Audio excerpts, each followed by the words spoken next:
Is the Ukrainian president trying to merge the Iran war with the Ukraine war?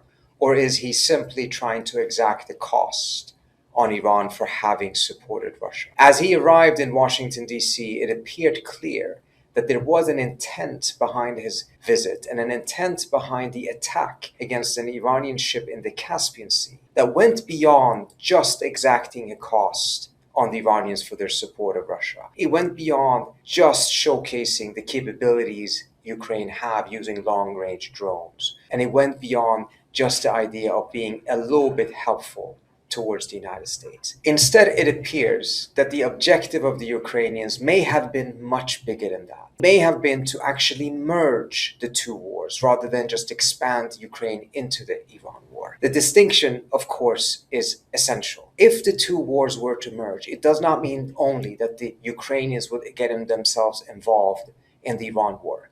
It would mean that a critical objective that Ukraine has had since 2022 potentially could be achieved, which is to get the United States actively involved in the Ukraine war. So far, of course, we have seen that the United States has provided a tremendous amount of support to Ukraine, starting from the Biden administration, of course. But this was military support, this was financial support, intelligence support. But even the Biden administration, who was so supportive of Ukraine, had red lines. They did not want to see the United States have any U.S. troops on the ground in Ukraine. They did not want to see any no-fly zone that would force the U.S. to shoot down Russian aircraft, nor provide most advanced fighter jets to the Ukrainian, all because of a desire to avoid getting directly involved in that war and having an active, hot war with Russia, another nuclear state. That objective, however, was an objective that these Ukrainians were pursuing by essentially asking the United States for help. But because of Trump's self-inflicted predicament in the Iran theater, because of this failed war, because of this erroneous war, Trump is now very vulnerable. He has no good military options, and he does not seem to have the patience for the diplomatic options.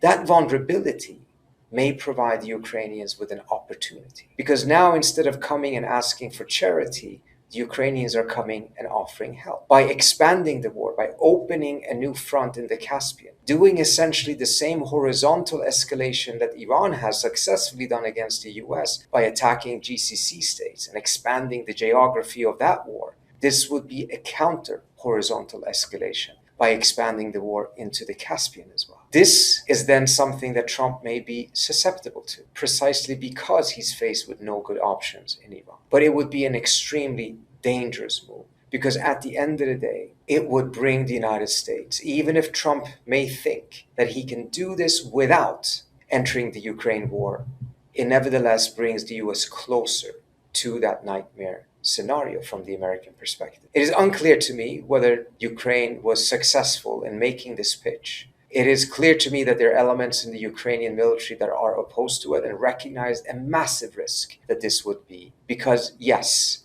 Ukraine might enter the Iran war, but there's no guarantee necessarily that the United States would enter the Ukraine war. And as a result, Ukraine would only end up overextending itself and now faced with not only missiles being shot from Russia, but also from Iran. But there is another actor who may find this to be tremendously valuable as well, who does have significant influence in Washington, and that is Israel. Israel benefits from this scenario in at least three ways. First, Israel has always from the outset sought to extend and prolong the war with Iran as long as possible. And it objected and opposed the diplomacy and appears to also have done its fair share to undermine the memorandum of understanding. At a minimum, this Ukrainian gambit would give the Iran war another lease on life. Secondly, the Europeans have been part of the Ukraine war, but they have been a bit distant from the Iran war. This would also then push the Europeans directly into the Iran theater in a way that they so far have avoided at the cost of creating tensions with Trump. But perhaps most importantly, it is that this would provide a complete opportunity to reframe the war altogether. Defeating Iran would no longer be about defending Israel. It would be about defending Ukraine. And given the fact that Ukraine's popularity throughout the United States and of course Europe is still very high, There is strong sentiments in support of Ukraine, of a sentiment of the necessity and rationale for defending Ukraine, which is the opposite of where the trend lines are with Israel. Israel's standing on the left and on the right in the United States has absolutely plummeted. The Iran war is an additional reason for this, the genocide in Gaza, of course, being the main reason. So the Iran war, which is widely seen as a war on behalf of Israel, would be reframed as a war on behalf of Ukraine in this scenario. It would decenter Israel in a manner that would be tremendously beneficial to the Israelis, while also, if successful, recommit the United States to both war theaters, which would be merging into one. Now, I don't think the likelihood of this being overtly accepted is particularly high, although Trump is potentially susceptible to it because of his predicament. The greater risk is that small steps are taken in this direction with the calculation that it will not lead to the merger. But that calculation may be a miscalculation because controlling events may prove far more difficult than the Trump administration may calculate and envision. And as a result, a gravitational force would merge these two wars into one single arena in a manner that at the end of the day would be disastrous for the United States and arguably also disastrous for the region and Ukraine itself.